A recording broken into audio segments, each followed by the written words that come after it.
Okay, welcome everybody. This is a weekly co-stream that we do with Hans Nelson on his channel, Hansi Nelson, and Nick Gibbs on his channel, Investing Against the Grain.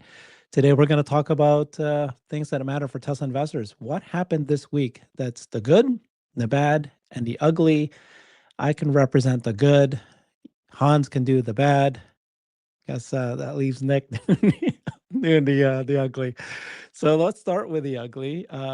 Is there something to what's happening at XAI, guys? There seems to be an exodus. At least half of the co-founders of XAI have left, and there seems to be a lot more. And I think some of them have said that we're starting our own thing. XAI is supposed to be the brains for, I don't know, the bot um, and the cars. I don't know to what extent it matters to Tesla investors. I mean, we have lots of executives and staff leaving companies all the time. Is this more than just that? And then why did this happen? It seemed to be just the week after SpaceX acquired XAI. How bad of news is this? Hans, I'm curious what you think about that. Well, a lot of these people have left a while ago. The founding team was about 12 people, and I think there are 5 now that are gone, unless I missed one. And but only 1 or 2 of those are here just in the past couple of months, and one of them was for medical reasons. And so, yeah, I think, people are kind of making much ado about nothing. I mean, remind me, how many people from the founding team of OpenAI are still there? Oh, yeah, not very many. Just 2 of the original band, I believe, are left standing there. And so part of that is just the nature of these things that, visions change, people's stages in life change. This company situation, it has grown so rapidly that, these people that wanted to be able to get in, remember Elon said that the types of people that he was trying to recruit really wanted to be able to have huge returns in their stock, 100,000x type returns in their portfolios on the stock that they had. And I think the original founders have already achieved that. And now, with the size of this acquisition, how long is it going to take for another 100 to 1,000? And, in the field of AI, could these people go start up something else and be reasonably successful and maybe see another 100 to 1,000x in the next 3 years? It's entirely possible. And so if that's what they're chasing, then maybe XAI is not the best option for them, or maybe it is. I think that the future is still very bright for XAI. And, where else are you going to have just this glut of CPU and GPU resource allocation that you have there? But yeah, so I think those are a couple of the factors. When a big payday comes in, a lot of people are going to take some chips off the table. That's just kind of the nature of the thing. And like I said, only a couple of these things have been even remotely recent. So I think a lot Okay, of maybe we have to switch roles then. It sounds like you're playing the good guy. I have to play the bad guy, Hans, or maybe the ugly. Come on, that's not what's happening. I mean, first of all, they are billionaires, so there is a billionaire exodus because these guys who Can started can you explain what is not happening that Han said? that there is not an exodus that is significant. He said that a lot of them had left early already. It seems like just in the last few days, there's a lot more than just a couple handful. If you're talking about the co-founders, yes, 2 major co-founders left, but then there seems to be a whole group of others, not just onesie twosies anymore. And then they also hinted that they're going to start something new on their own. Announcement will come with that. Um, Yeah, I mean, also not super surprising. So one of the things that I did hear on kind of the general departures was that there could be some ITAR things going on, that SpaceX is not allowed to employ foreign nationals or people who I don't know I don't think people with green cards are allowed on the list.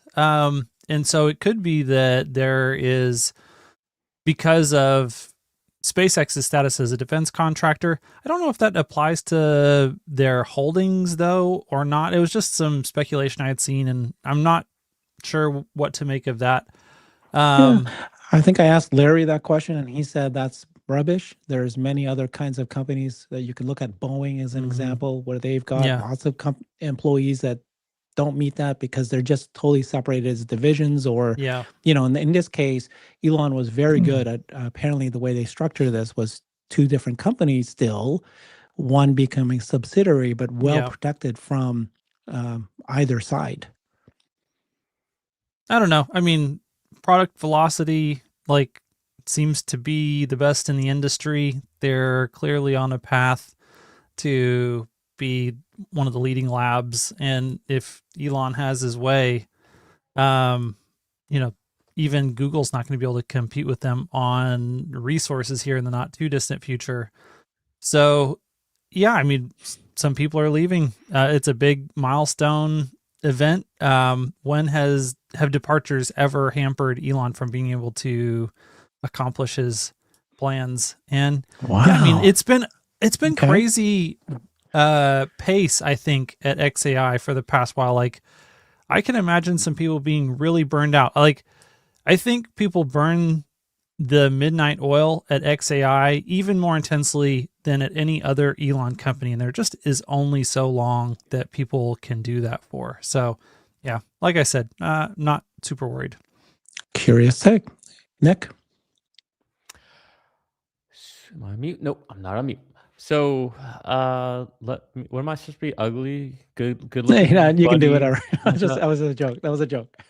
Uh, I think there is nothing here. Hmm. Um, go for it. Try to build your own thing. You're gonna lose. Mark my words. You're gonna lose. We are in a space now where having money, having backing, having a business that is a revenue generating business that has nothing to do with your main business you're trying to start is a must in this space. OpenAI is screwed. Anthropic might also be screwed. Mark my words. This will come down to the Googles, the Microsofts, the Amazons, the Metas, the Teslas of the world. Why? Meta has an entire ad revenue, social media business to generate revenue to fund their AI initiative. Google, it's Google, guys. We know everything they have. They have all that to fund DeepMind. Amazon, same thing. Microsoft, same thing. Tesla, or just a Musk company, same thing. You need to have that profit engine to feed back into this. Otherwise, you're never going to be able to compete against these companies. You're never going to be able to scale. You're never going to be able to get the chips, the infrastructure that everyone else is able to get. Micron, with their high bandwidth memory, they're sold out for 2026, looking into 2027. Nvidia, they have backlog for the next couple of years. How are you ever going to get in the line versus these companies that have guaranteed cash to put down to buy the latest GPUs, the latest bandwidth memory? And guess what? They can pay people really well to come work for them. So it's this isn't just about having a good idea in a startup anymore. You have to be able to have the infrastructure, the build out, the energy, the scale. This is the first time that we're seeing that if you want to create a startup here, you have to start on demand with scale. And that scale is going to cost a lot of money. And so you either have that money or you don't. And that I have such a strong opinion about this. I think that if you are not tied to them, if you're not tied to a company like that, you're not going to be successful. OpenAI is showing cracks all over. Anthropic, they were smart and they kind of cornered out a niche, but they are still struggling. So it's, and you know what the best part is? All these other Well, companies and go. Anthropic's revenue source is the one lifeline that OpenAI wants to grab hold of too. Yeah, So like there's only going to be enough there for one of them. So, and that's a exactly. battle to the death. And even then, like how much of Amazon is, or how much of Anthropic's owned by Amazon? Like these things are pretty entrenched already. So if you want to go out build your own thing, I would just say good luck, because so long as infrastructure and scale matters and you need money, it's not happening anytime soon. Right now, we're brute Uh, forcing with scale and money. I'm going to play the other side of this because here's my own experience using Anthropic's Opus 4.6. And the same day that they launched the 4.6, Codex, OpenAI launched their Codex version. The difference between these two versions that just dropped, was it yesterday or 2 days ago, is that they are the very first ones that are recursive, self-improved, meaning the older version built it. And then there's a clear advance, and then they are the best at this point, coding. And so therefore, this 4.6 Opus, which is owned by Anthropic, is going to code the next version. It's going to code the next version, and so forth. It's this potential that they could run Herbert, away with. Remind me, how does 4.6 and Opus 4.6 and 5.3, how do they code the next version? What do they need? Data centers, are you saying? Yeah. And energy. And energy.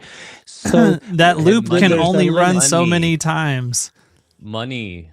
Without money, none of that's possible. Any of it. Anthropic is going to go IPO this year. They're going to be over $1 trillion, possibly. You think that's enough? No, I'm not. That's not even a joke. How much do you think they're going to raise at IPO? To put the example, SpaceX is going to IPO at 1.5 trillion. They aim at raising what, 50 billion, right? That's the rumor. Okay, so let Anthropic IPO that. I don't know how much they're going to try to raise, but who cares? Amazon's doing 200 billion this year. I know. Yeah, they're spending 200 billion. That's because they have so much more that they're spending 200 billion. That's my point. So go for it. IPO. You can't keep up. It's impossible. And you know what you see? Well, NVIDIA, until they merge. Exactly. NVIDIA is buying pieces of these companies. NVIDIA is doing it so smart. Yeah, I'll take a part of you, because eventually you're going to come home to daddy. And daddy's going to get you when you need us. And we have maximum leverage over you. Like, I don't know. Like, maybe it's just me, but it just seems so obvious what's happening. First of all, I agree with what you're saying. Totally believe that the larger the data center, the bigger the compute, that's the winner. That's the ultimate winner. And we haven't seen anything yet. So we're all very excited about what we're seeing today. But the bigger the compute, but how long will Elon be able to get these data centers to be that big? Now, the question that, so Hans kind of said, brushed it off, said, yeah, people leave all the time. You think that this is not coincidental, that something happened with the SpaceX purchase of XAI, that this is beyond just the fact that it's a billionaire exodus? They're all billionaires now. They want to do things. Are they still trying to become multi-billionaires? Yeah. Is that what they're trying to do? Or burned out. I mean, yeah, like I would want to go start a startup if I was exiting because I was burned out. I would go get a cushy job at Google or Amazon or somebody else who would pay me, and I wouldn't have to work quite as hard. But yeah, like I think it's going to be all of the above. Like, and a lot of these people are going to have different reasons, but the timing, once you start seeing, hey, so-and-so that I've been here in the trenches with for so long, like I was kind of staying in here for these people and they're out, and man, I like either I've got enough money, I'm tired. Maybe I just want to build something besides, frontier models. Maybe I want to go into something else. Like, yeah, there's going to be lots of different reasons, and they'll all be, but they're still all triggered by the acquisition. Like, this is where the liquidity event happens. And this is where you're going to see, the herd thin a little bit. But I don't think that XAI has a hard time recruiting. So just like Tesla and SpaceX can pull in, the top of the top all the time, and they can always get fresh blood, XAI will be the same. And yeah, like the thing that this does allow for right now, like they already had one of the best compute per capita budgets of any, they already had by far the best compute per capita budget of any of the for-profit labs.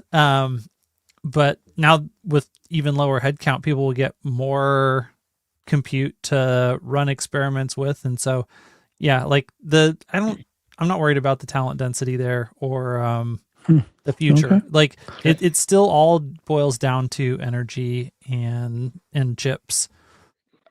And to have energy and chips, you need money.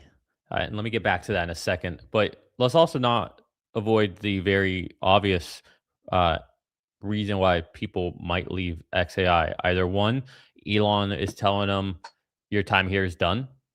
Right? If you read Walter Isaacson's book, I don't like a lot of the way Walter phrased things, like his dark side and all this stuff. But I do believe a lot of the stories were true, where people who have worked at certain companies for a long time, Elon kind of tapped them and said, it's time for you to go. Even though they were working hard and everything, but Elon could see that this person is at their limits. There's a good chance he tapped a lot of people saying, this is your time to exit. And there's probably a lot of other people saying, I'm sick of tired of working for this guy. Like he just doesn't stop. Right. So I'm sure there's a lot of that as well. But I'll go back to it. I can't, to me, it's just so important for people to understand this, because this is where people can create generational wealth moving forward in their lives. It's like going back into 2010 and someone told you Amazon, Google, Meta, Netflix, Tesla, invest in only those, nothing else. You trust me, just trust me. And then you're in 2020, you're like, wow, that's amazing. And I feel like we're at that same point. Look, whether it's Google, Microsoft, Meta, Amazon, these companies, they are pulling a Tesla. All right. For years, even to this day, Tesla sells EV credits to all these other OEMs that are ICE companies. And these ICE companies that Tesla is slowly killing with autonomy or EVs are having to pay them, while Tesla takes their time and figure out what they're doing. All these cloud companies, guess where Anthropic, OpenAI, guess where they're building on the cloud companies. Where are they running the train? All the cloud companies. So the cloud companies are getting paid while they sit there, they take their time, they figure out what they've figured out, and they wait to catch up. And what do you think is eventually going to happen? Eventually, I don't need you anymore. Like, so the competition is paying the cloud companies to eventually displace them. Like, this is what's going to happen. There's no two ways about it. It will happen. I mean, you can even see with Amazon UPS. Amazon was building out their entire infrastructure, right? For delivering vehicles, planes, everything. Guess what? As of January, Amazon has no partnership with anymore. UPS, right? Like it's a very consistent pattern that we see with technology companies and companies that have multiple different businesses within them. So to me, again, the writing seems really clear on the wall. And if these people want to leave XAI to go do their own thing, they don't see what I think Elon sees and what Hans is talking about. We're going to need chips. You're going to need energy, and you're going to need money. And the only way to do that is to consolidate right now. Interesting. Both of you go. Yep, sounds good. I can see what you guys are saying. Just wanted to play the other side of it because, there is a path for Anthropic where they have a recursive loop AI that is building faster, quicker, getting smarter, able to replace complete industries like lawyers or whatever, something like that. And Not gonna happen. the CEO, CEO saying that could happen by next year if this improves so quickly. Go watch the Davos interview with Dara. That's the Anthropic CEO. Right? That's his name. And the DeepMind, I forget his name, guy. Go watch that Davos interview, and you will see Demis Hassabis and Dario Amodei. Just go watch that interview, and you tell me who's more accurate and right. And all it is literally an interview, of being like an Anthropic CEO constantly saying, "Okay, maybe it was a little optimistic." It's because these guys are trying to sell. They keep trying to sell. OpenAI is out there talking about how they have a very dangerous model now that's breaking all security rules, and like they have to constantly be selling the future. And Elon does a lot of this too. Like, let's just keep things honest. But they have to sell the future so that they keep getting funding, so they can try to keep doing this. Now it's like, oh, the models are teaching them. They're not doing anything new that no one else is doing. None of it. I mean, I do think, like there is a path for them to make really great models for some time ahead still, but we haven't really reached the bottlenecks yet. Like we're not crunching against the energy wall yet. We're like, there's a lot of different things where, first of all of these frontier model companies are in roughly the same place. Like Opus 4.6 and Codex 5.3 are ahead today. Do you think that's going to be the case a month from now? Like, you would have to be just completely have amnesia over what's happened over the past year to think that you can hold that lead for more than a month. Yeah, and they're still jumping each other. Okay. And so, yeah. Okay, good. Well, that was the first story we needed to talk about is XAI. Now, the next one is possibly very good news. 7 things happened just in the last several days here that are great for FSD, Cybercab, Robotaxi. I'll go through this list. Number 1, unsupervised Robotaxi fleet is growing. Now there's 7 totally unsupervised. Small number, but the key thing to watch there is that it's growing from 5 to 6 to 7, all in like single digit 1 or 2 days. It's starting to add. There is 53 Cybercab manufacturing roles that they're hiring for. There are AI safety operators in a city near Dallas that they're hiring for. Cybercabs were spotted at the end of the Giga Texas production line, and then they're practicing how once it comes out of the factory where it needs to go. They're already testing that out now. Tesla announced in China that they've they deployed an AI data center in China for specifically FSC training there. There's rumors that Europe is on the verge of approving it. And then Congress introduced the Self-Drive Act, and that passed and advanced through a committee just yesterday. Now it's going to go through the next steps. If everything goes well there, then we might be able to see some sort of law approved by the end of the summer. That's if everything goes right, of course. And then Lemonade kept their word. They said that they were going to offer 50% off insurance if you drive FSD. They announced that in Arizona last month, and they said that they were going to announce it in Oregon this month, and that happened a couple days ago. And now they've got 8 other states to add. All of these things that are happening. Robotaxi thesis is accelerating faster than people are realizing. That's the good news. What do you think, guys? I'm going to hand it to Nick this time first. Oh, what do I think about that? Well, I wouldn't say it's happening fast per se, because I think everyone thought it was going to happen faster than when it has happened. So I think fast may be a poor choice of words. So just to keep things like, let's just all be very honest with ourselves. Not one person listening on this call was like, yeah, I knew this is where we would be in 2026 going into the spring. Nah, no one did. Everyone thought we'd be further along. And that's okay, because what's important is that they're doing it safely and that they're doing it. Like, they're doing it. It's happening. So I think that's what's really exciting. I'm very optimistic about what's going to happen. And as I just mentioned, we've all been wrong. So take this with a grain of salt, my optimism. But I feel like we are any day, any week, any month right now from a real, and not to always make this about the stock, but from a real pop in Tesla stock. It seems so clear to me now that everything that Wall Street wants is all that Wall Street wants is to see where the profits are going to come from all this AI hype and spending. On the one hand, they think that there's an AI bubble. On the other hand, you have them saying that SaaS is dead. So both can't be true. All right. So something's got to give. And yeah, that's a classic tell that, there's a big opportunity is when you have 2 really loud narratives that are both in complete conflict and contradictory to one another.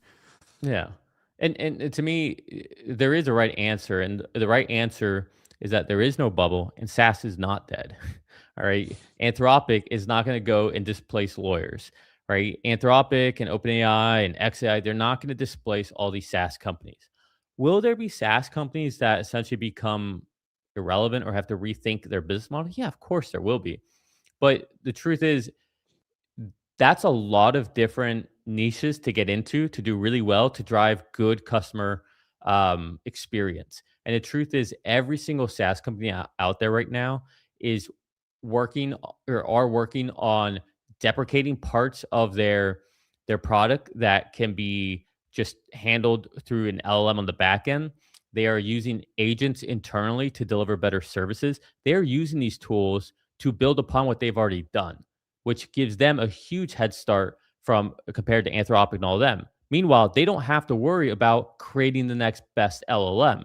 Anthropic, OpenAI, they do have those pressures. So I think you're just going to see all these SaaS companies get better, leaner, and they're going to have to go through a period of rebuilding and rethinking and reinventing themselves. That's normal.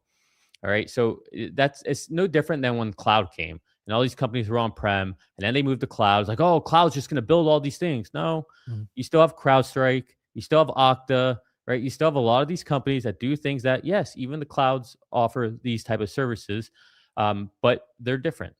So that's one thing. So I don't think there's an AI bubble, and I don't think SaaS is going to disappear. There's definitely not an AI bubble because it's very obvious. You've got real money from real companies at record amounts, and there's huge backlog when it comes to GPUs and high bandwidth memory. So clearly, there's no AI bubble. Clearly, these companies are coming out and saying, we see return on invested capital. So I think all this is happening. But the problem is Wall Street is on a timeline, which is quarterly or 1 year, or at the most, for the most out there Wall Street person, 18 months. And that's where they live. And if it's not happening there, they're screwed. It's like Gary Black. Well, all these people, they do not know how to model anything out unless they're told what to model out, and they can't see it on the balance sheet. So it's really hard to see productivity. Everyone's more productive, not just employees, everyone. Every one of us here have built more software, have built more things, put more things out there into the world than we ever have in our entire lives over the last 12 months. All of us. This is everyone. Everyone in the world is going through this right now. So there is productivity happening to another level that is really difficult to quantify. You are seeing return on invested capital in the ad space. Meta just demonstrated that with a massive quarter. Google's doing the same thing. They are able to target people better with better ads that cost less to make and have better match of person to product that's never been seen before. And so what happens when you get better returns on your advertisement money that you're spending? You spend more on ads, and it just becomes this virtuous cycle. So that's where we're seeing right now a lot of the revenue come in for AI, productivity and ads. Now, Wall Street wants the simple button, and I think that's why Tesla's about to have a big pop, because the very obvious simple button is autonomy. It's easy. How many cars do you have? How many miles they driven? What are you charging? How many cities? Easy math. They love that. And I think Wall Street's foaming at the mouth to find something like that. And I think as we get through March, April, May, June, you're going to see that as Tesla continues to expand, you're going to start to see that reflect in the stock price way before we start to see it on the balance sheet in a meaningful way. So I think that narrative is going to feed into what Wall Street wants, and Tesla will become a darling company by the summer, would be my guess. I think if they merge with SpaceX, that could muddy the waters on that. I don't really know. It is something that's so many people are excited by, but if they've got robotaxi kind of taking off at the same time that we're merging, we've got this big conglomerate now, and there's a lot more expenses, a lot more potential revenue streams. Starlink's performance will factor in heavily as well. But between Starlink and robotaxi, those are very easy to model revenue streams. And so I think that, yeah, like if you do combine those, I just have a hard time thinking through whether that will be a reduction in enthusiasm by Wall Street flat or actually an increase. Spoken like a true Tesla investor. Paranoid. Well, you have to be. We've seen it too much. Hans, what's your thoughts on the list? Hans. Sorry, just one last thought. If you're Elon, and you've heard him say a lot recently that Google will be one of the winners, right? If you're Elon, how do you compete with Google with everything they have unless he starts to consolidate everything. How Yeah, else he's do you got to compete against go. I mean, that's why we've seen him really start thinking about projects on Kardashev level 2 scale, is because in order to outcompete Google, he has to think bigger than they're thinking. And Yeah. they're already, like, Google is playing for the world's most powerful artificial superintelligence. Well, what's bigger than the world's most powerful artificial and superintelligence? The solar system's largest and most powerful superintelligence. And that's where, I think this big pivot has come over the last 12 months, was that he realized that's what he was going to have to do in order to be able to not just go head to head with Google, but actually to be able to win. It'll take a little bit of time, but he'll get there. And yeah, I mean, that's how Elon thinks. They brought out the crazy competitive streak in him, and he always goes back to first principles. He always boils things down to the bare physics. It's like, well, there's only so many atoms here on Earth that can be turned into thinking machines, but there's a lot of energy and a lot of atoms that are out there beyond Earth that could be turned into thinking machines a lot easier. And just so happens that I've already been trying to go to space for a long time, and I'm well positioned to be able to do something there. So yeah, I mean, you absolutely have to consolidate for those reasons. And, like cash flow, you've got to be able to leverage every tool in the tool chest in order to go as fast as humanly possible right here at this critical moment in time when you're not too far behind the curve from Google to where they just get out ahead of you and become uncatchable. And don't forget, it's not just Google. Sergey Brin is back at Google. So you've got founder mode at Google again. I think I Demis didn't is the primary founder Oh, mode back I at don't Google. disagree with that, but I'm just saying, like, they have, they're not just the day two company that they were becoming. Yeah. Do you have any comments on the progress on Robotaxi, and then we can go back to the moon, the space city? Yeah. Well, so Robotaxi is really exciting. And I think to Nick's point, before we launched in June of last year, I probably would have been happy with where we're at. But when we went ahead and launched Robotaxi, I think I would have expected that we'd be a little bit further along in the progress of events by now.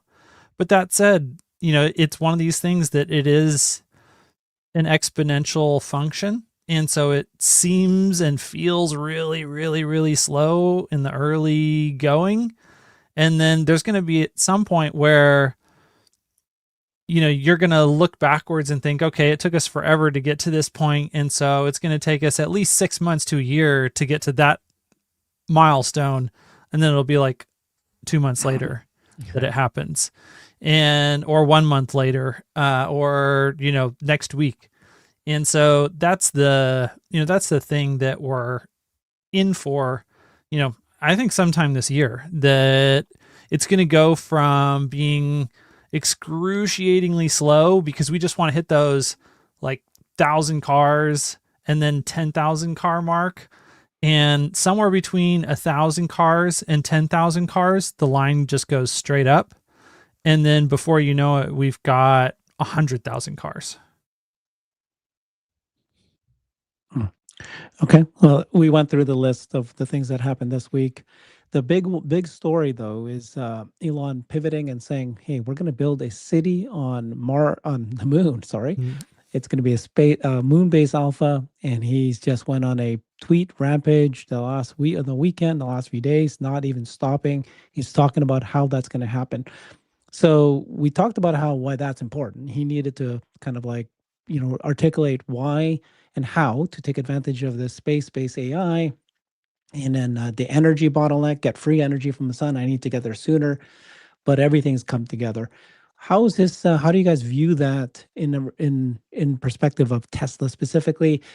Whether or not Tesla is a merged or not even merged, regardless, are you guys thinking that that's very positive for investors?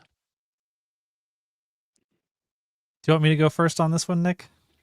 Yeah. Thank you. Okay. Yeah, it's part of the big grand plan, and all of the companies are going to be, this is going to be a big deal for Boring Company. This is obviously going to be a big deal for XAI and SpaceX. Tesla will also be involved in that. One of the big businesses on the moon is going to be manufacturing satellites. And one of the things that Elon was talking about in the Cheeky Pint episode was how, what does Tesla need to do more of right now? Oh, they need to be doing more ore refining. Well, where are they going to be doing this ore refining? They're going to be doing more of it here on Earth, that's for sure.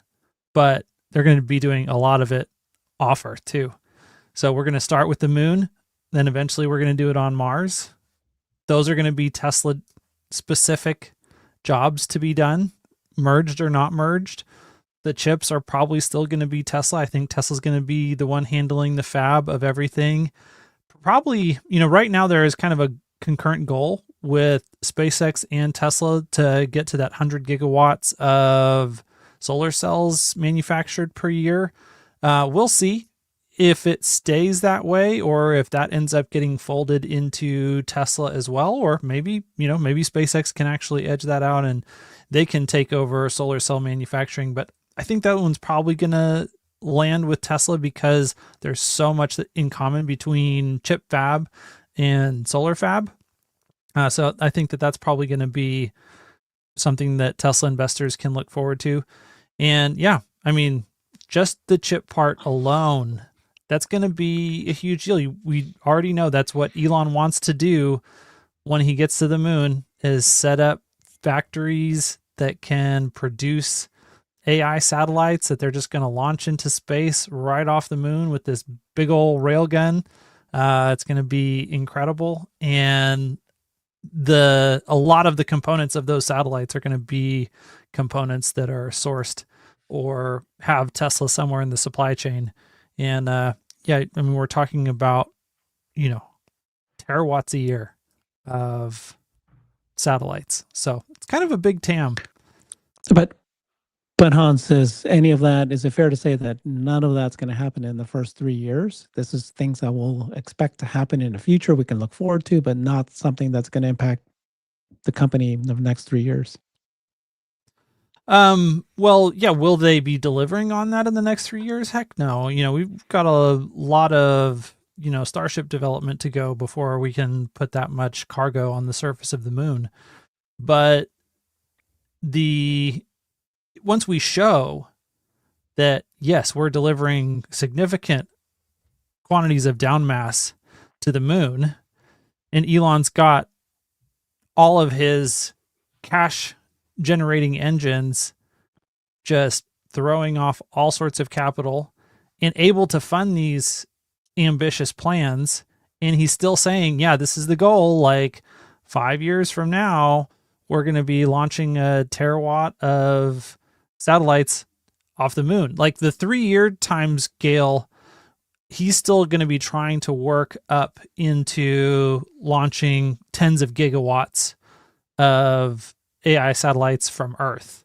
But that's going to be, the next step after Earth will be the moon, and he'll be laying the foundations and start making the preparations for that already in 2028, 2029. You'll start seeing the big projects.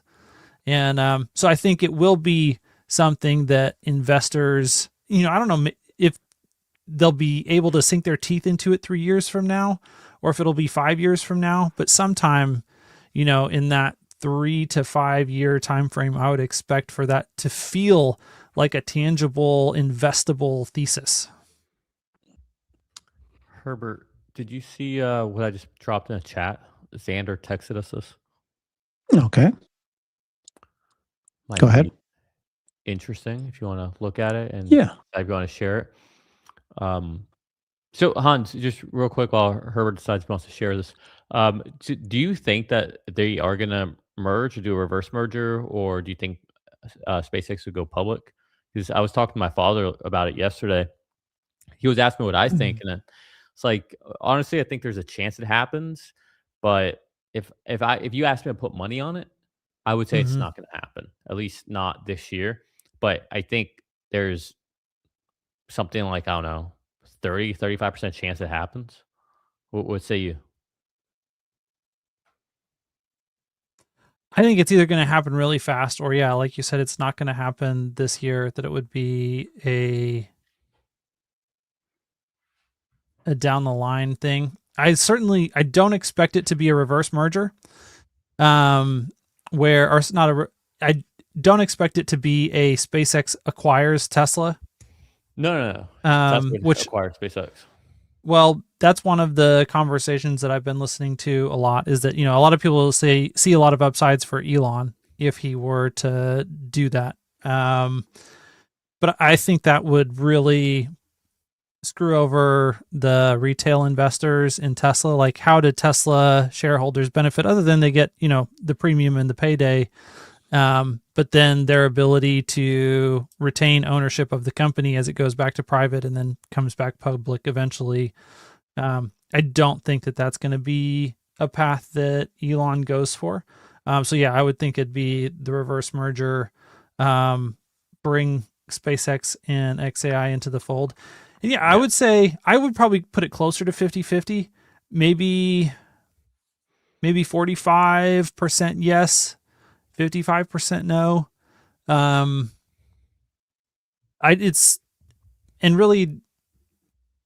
Really I just have to say 50-50 because I don't have the ability to handicap how hard all of that's going to be from a regulatory standpoint. I'm just not smart enough and informed enough to know how hard all that's going to be from a legal standpoint. Okay, yeah, ready to share. This is interesting. Thank you, Xander, for alerting us to this. This is just something that just dropped now. Looks like that two things happened. One is XEI publicly posted a 45-minute all hands meeting that Elon had. Now, it said with employees recently, so we don't know when this was. It was last night, yesterday, maybe several days ago. Here's Elon talking to the XEI team. It could have been when he was explaining why there needs to be a merger.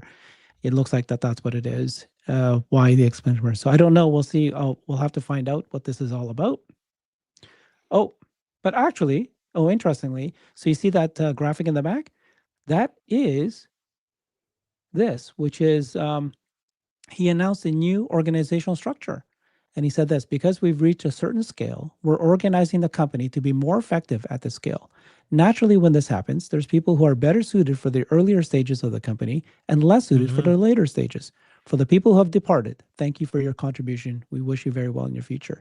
So this actually is what Nick said, was that maybe it was Elon that decided to do it. So we'll have to find out when this 45-minute all hands meeting happened. If it was because of the SpaceX merger, it would have been perfectly timed that this is now the new org structure. Based on and then Elon's people haircut, left. this was about a week and a half, 2 weeks ago.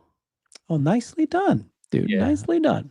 Well, and remember what he was talking about in that, another cheeky pint comment. Yeah. He was talking about how that happened in his other companies, that as you grow, there's like a culture that works at one scale, and then the faster you grow, the faster you end up having turnover because the needs of the organization are changing faster than the people can keep up. And so you have to bring in, you have to purge, a certain level of the people who were incredibly well suited to the phase that you just left, in order to bring in people that are incredibly well suited to take you where you're going in the next phase. Should I play this and let's see? Can you guys hear him? No. Okay. Major accomplishments. Yeah. Okay. I am using the wrong browser, so I can't play it. That's all right. We get the gist of it, but yeah. Yeah. So it's interesting to see this come out.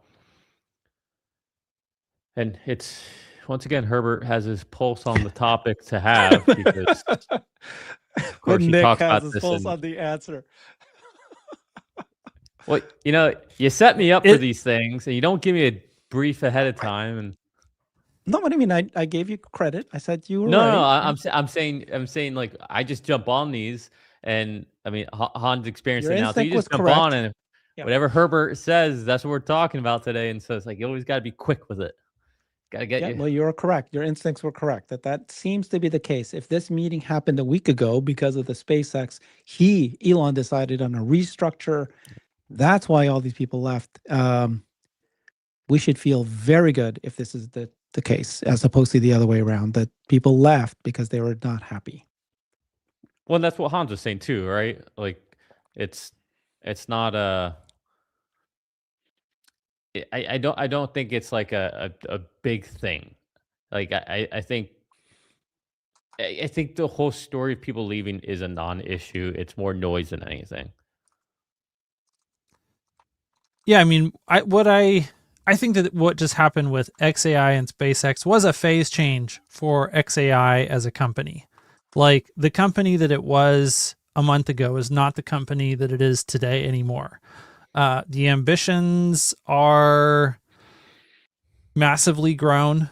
The maturity level that's required now has grown. And yeah, now you're part of a big company, and there's a lot of things that, change as part of that. And so, when you have such a big inflection point in the history of a company, it's pretty natural. I think from both, like from the employee standpoint, like we led the show off with, but then from Elon's standpoint too, like this is exactly the right time to reorganize the company. Like we have really expanded the goals, the mission, the ambition of the company, and it's become much more clear in the last 12 months exactly what that's going to look like. And so now we need to say, okay, what does the organization that accomplishes those specific goals look like today? And let's make it happen.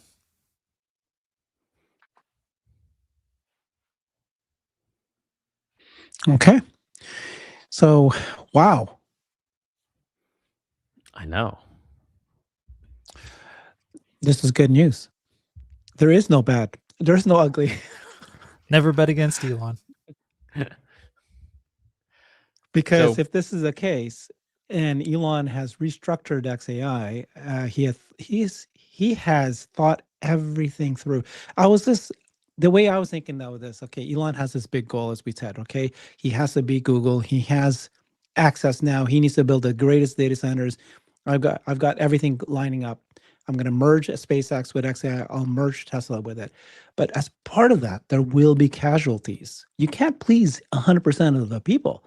So I thought, okay, well, some of the XAI employees, they must feel like they didn't get enough money. They didn't feel like they don't like the new structure, the new vision. There's going to be casualties. But if anything, Elon might have planned everything, of course, well ahead of time, knew already what's going to happen, and is well I ahead of the think game. it can be both of those things at the same time. Like there are people whose performance is not keeping up because they're frustrated. And it's a good time for both people to separate. Okay. Like, This do is you do your fantastic best news. work? Can you keep up with absolute killers when you're spending 50% of your emotional energy on being upset? Why anyway? Okay. Yeah. Never bet against Elon. Jesus.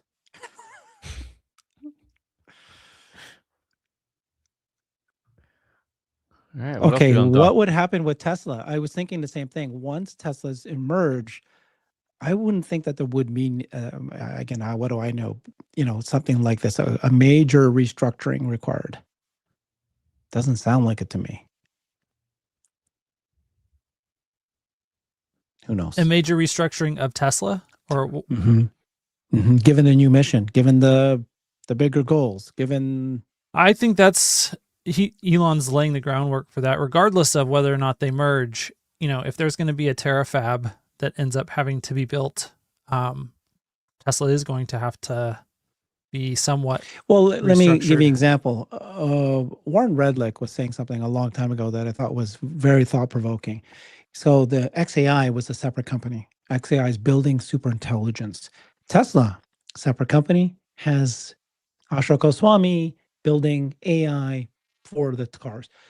Why would Tesla need Grok to be the brain for the bot or the car? Tesla has its own AI ambitions. It can create it. It can be better than all these LLMs. It doesn't need to be an LLM approach. It can be really focused on what the bot needs. If the two merge, who's in charge of the true AI brains for the bot? You know what I mean? It feels like it's, I always found it weird that we're relying on XAI for this.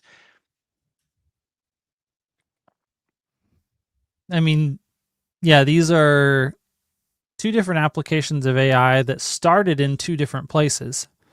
But as the capability of AI grows, eventually XAI will be able to do what Tesla does, and eventually Tesla will be able to do what XAI does. And at some point, they're bound to meet in the middle.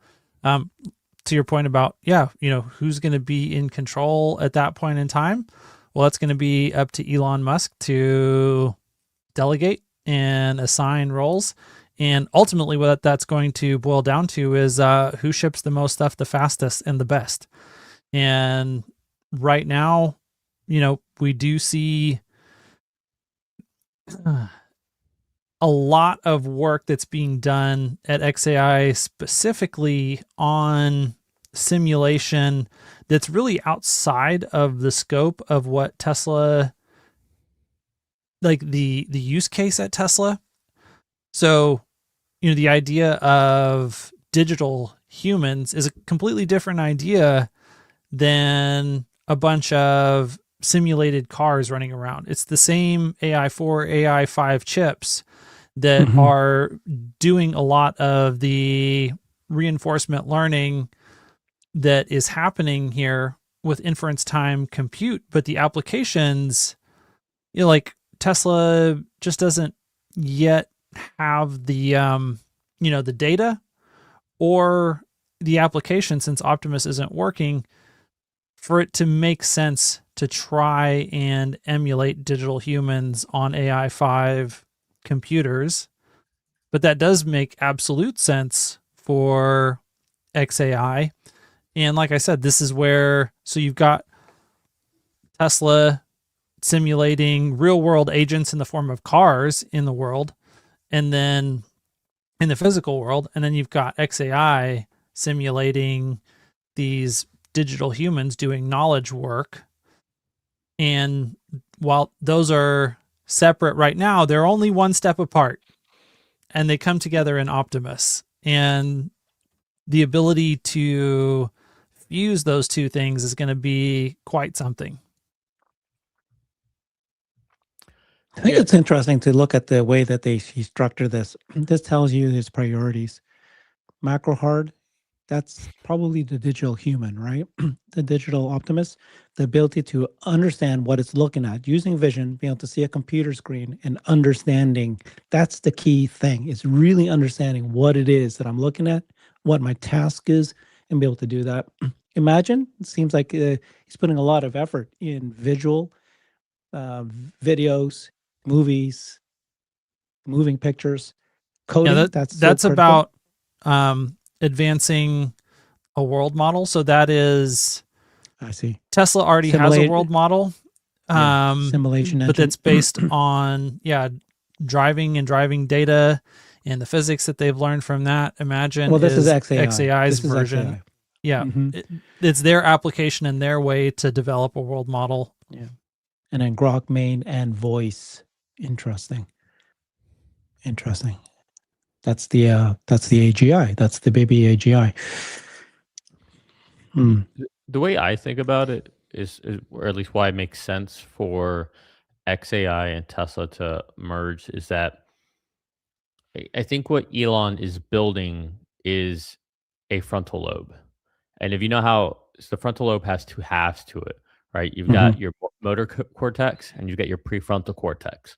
Motor cortex is responsible for muscle movements in the body, whereas the prefrontal cortex deals with reasoning. And so I think Tesla, with what they're doing with Optimus, they're working on the motor cortex, and XAI is working on the prefrontal cortex. So you got reasoning and motor function, and those two are destined to become together for Optimus. Nicely said. I can believe it. Wow. Okay. This is great news. Nick, since you've been correct so recently, Stop it. so often, Frequently? stop That's it. a weird way to some say more. frequently. Stop it. Stop it. Stop. Stop it. Stop it. So you just said earlier that you think Tesla stock is gonna pop by June. That's you're still gonna stick by that, huh? I hope you're friggin' right, dude. So you broke up on that last one. About what? No, I swear to you, it broke. I got yeah, text sure, messages. sure. Okay, you didn't break up. I You're hope right. you're That was a friggin' lie. I right. shouldn't lie. You said something, and I got text message that came in, and it rang in my ear, so I went over literally your. said, I hope you're friggin' right. You're saying that Oh, June the stock's gonna pop. well, I know. I think it'll happen before then. I think by June it'll be very obvious. So I don't think it's like a pop like what. It's not GameStop. Okay, it's not like Yeah. that. I just think that we're gonna gradually march up. I see no reason why we wouldn't, especially if we can. There's only two risks I see. One, Tesla doesn't continue to speed up what they're doing, which it looks like they are, and then two, we have a big macro event with the Fed being too late on cutting rates, and we get into a very bad deflationary cycle that essentially becomes a self-fulfilling prophecy where people aren't spending, companies don't have as much demand, so they reduce supply, so they don't need as many jobs, so then they don't hire as many people, so then they lay off people, and then people sell their stocks and bonds and crypto so they can fund their lives, and it just becomes this horrible cascading effect until the Fed cuts. So aside from that happening and Tesla not continuing this escalation, this increasing what appears to be kind of a hockey stick of news and progress on robotaxis, I think that we're going to keep running. I think it's no surprise that everything that we've gone through so far this year, and it's a lot we've gone through. I won't list it all, but we've had a lot of one-offs that could be their own crazy black swans in a given year, and we've had pretty much all of them over the last 6 weeks. And Tesla is hanging out here at 426. That tells me something. That tells me a lot. It's like there's this magnetism to 420 or something. I like it, but it's time to get high.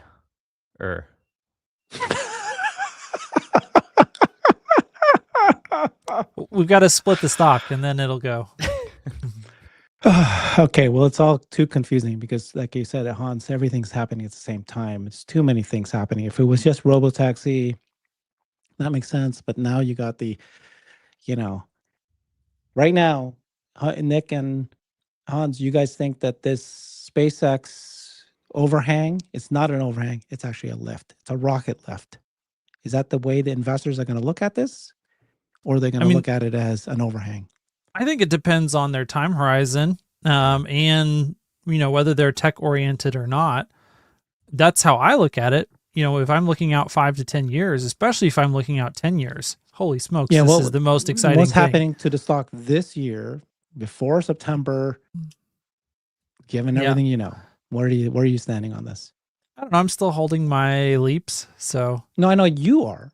What do you think that's going to happen in everything together? Well, that be bold. That tells you what I think is going to happen is that I'm not selling my leaps here because I expect the stock to go down. Okay. I think that more than likely as long as we don't get massive regulatory headwinds that are a surprise and a complete flip on lawfare against Elon and Tesla.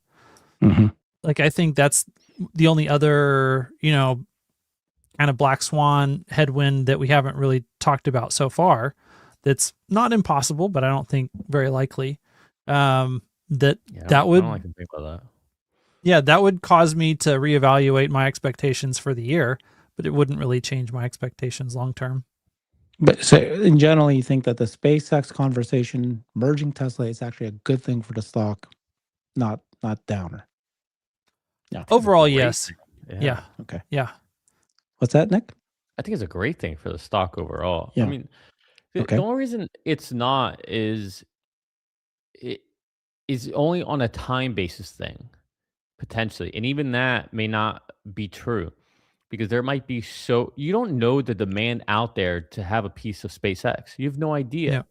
So even like imagine like everyone talks about the dilution, all this stuff. Okay, let's talk about the other scenario. Let's talk about the optimistic scenario.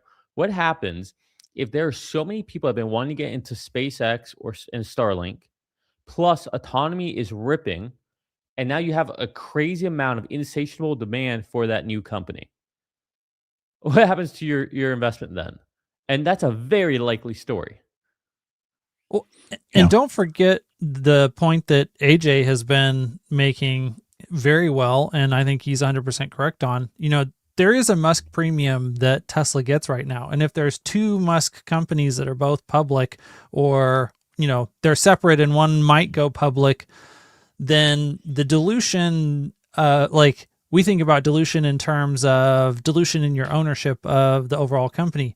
Yeah, what about looking at the fact that dilution of your Musk option value, because people can get Musk option SpaceX XAI and they can get Musk option Tesla.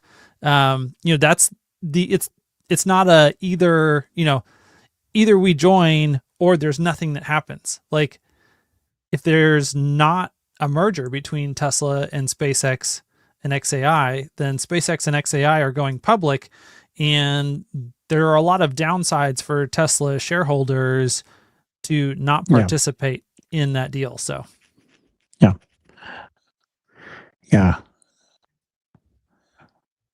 What do you think, Herbert? I mean, you're always asking us. No, I'm very, very positive about this. I'm very happy that this is happening. I want SpaceX and XAI to merge with Tesla.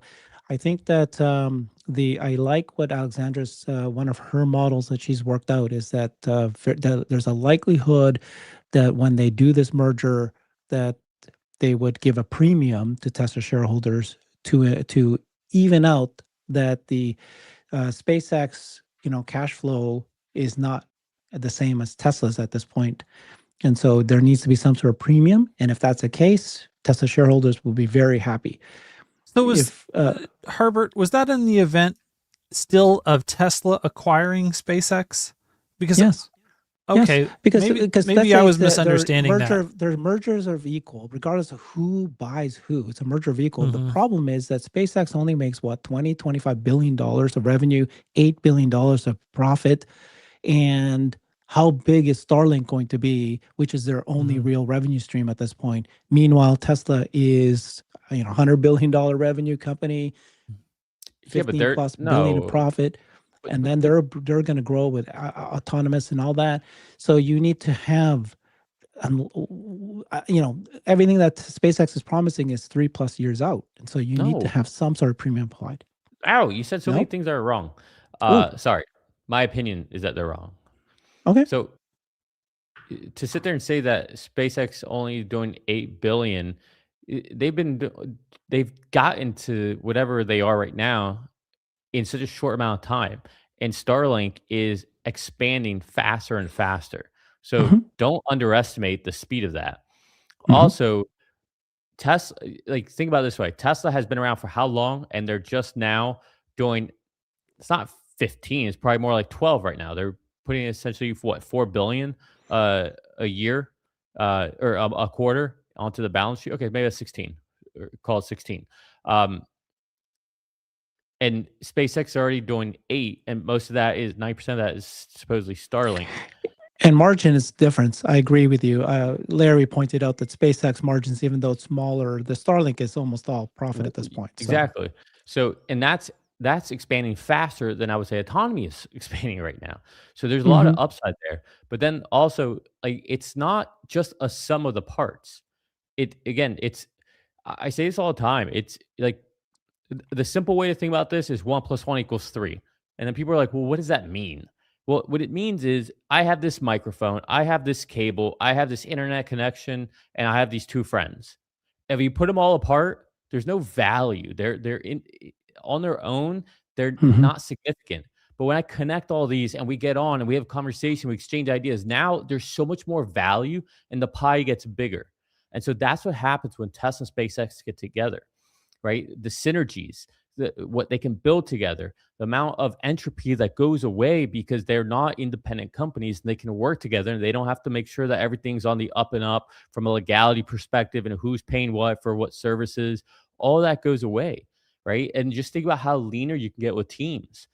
I mean, there's so much more that can happen. So it's not just this is how much they make, this is how much we make, and together now that's how much we make. No, there's so much more value to be unlocked.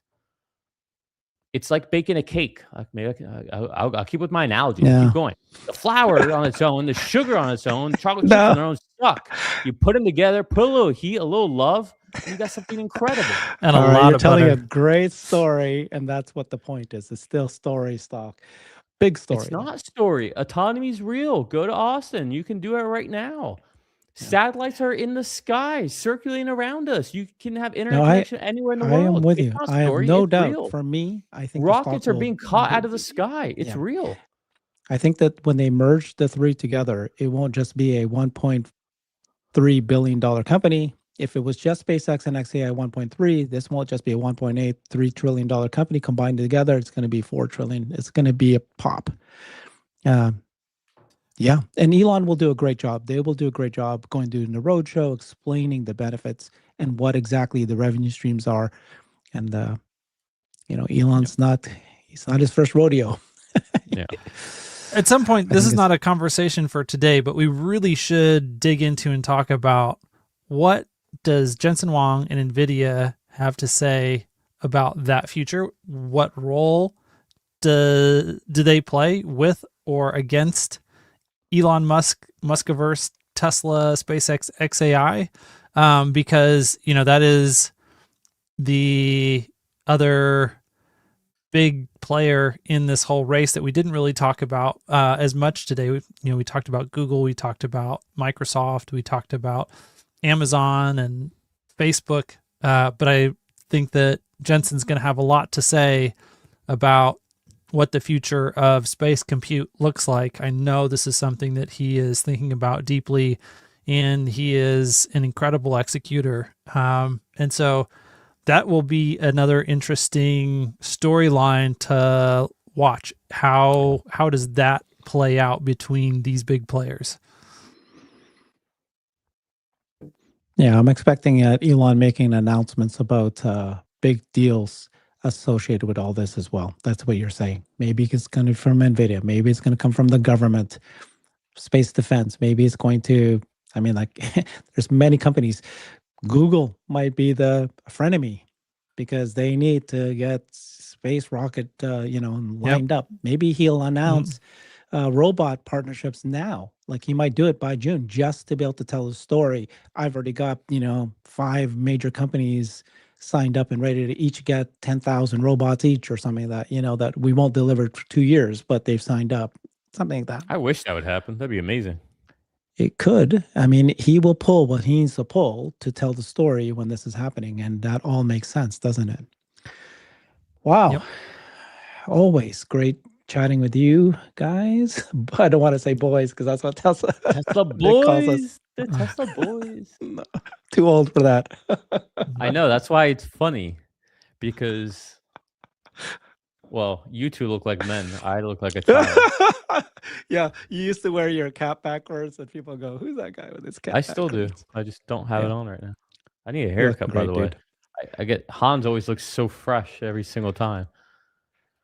Oh no, I go way too long sometimes. Where do you go? But I feel like you go every 2 weeks or something like that. Are you a 2 week guy, 3 week guy? no, 3. Oh man, I'm I a need to 6 go weeker. too. I gotta go. Okay, we're all gonna have fresh haircuts next Wednesday. All right, everybody. See you soon. Have a good Bye. one.